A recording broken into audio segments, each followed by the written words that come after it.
Hey everyone, and welcome back to Hustle on Purpose. My name's GT Ikard, and today we're talking about how to manage contractors.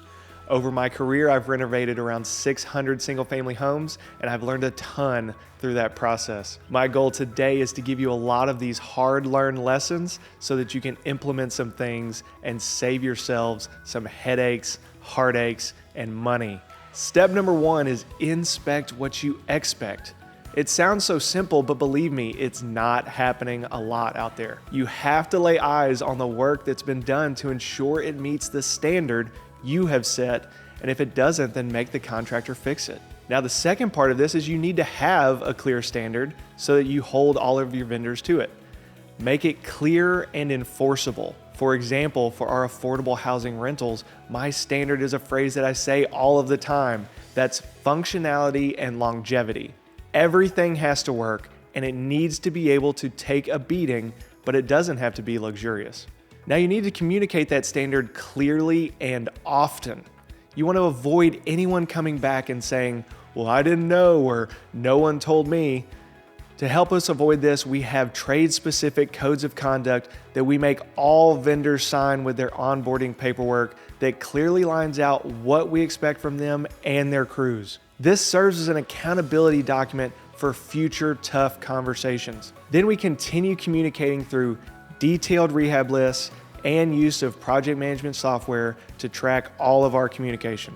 All of this is to try our best to prevent miscommunications, unexpected delays, or poorly managed expectations that will lead to disappointment. The next helpful thing that I'd try to do is to filter our expectations through the speed, quality, and price triangle. You only get 2 out of the 3. It sounds like a cop-out, but it's just a fact that applies to any product or service. It is important to know which 2 of the 3 are more important to you and which one you're willing to be more flexible on. Different projects may have different priorities, just like when you need to eat. Sometimes you eat fast food because it's fast and cheap. Sometimes you eat at home because it can be good, less expensive, and you have the time. So know what your project dictates at the time and communicate with your contractors accordingly. The last big step for today is to negotiate. If you're going to renovate houses professionally, then you need to get comfortable with negotiating prices. My advice is to be fair but firm. Don't beat vendors up too bad, or they won't want to work for you again, or may never start. You have to be pushing towards a good, mutually beneficial, long-term relationship, and that means you all need to be making money. Being able to get multiple quotes is another important part of negotiating.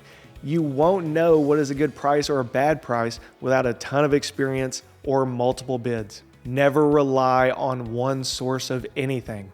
I have mentioned Chris Voss's book titled Never Split the Difference before. It is a great book on this, and it is required reading in my opinion if you are going to do this professionally.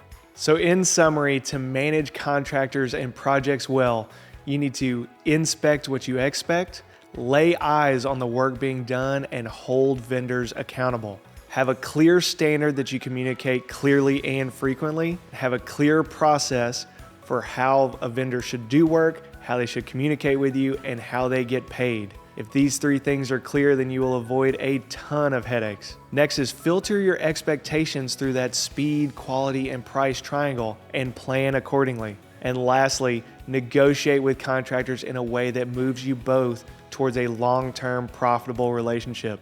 As always, I hope this information was helpful to you guys and that it helps you to go out there and crush it so that you can better provide for yourself, your family, your business, and your community.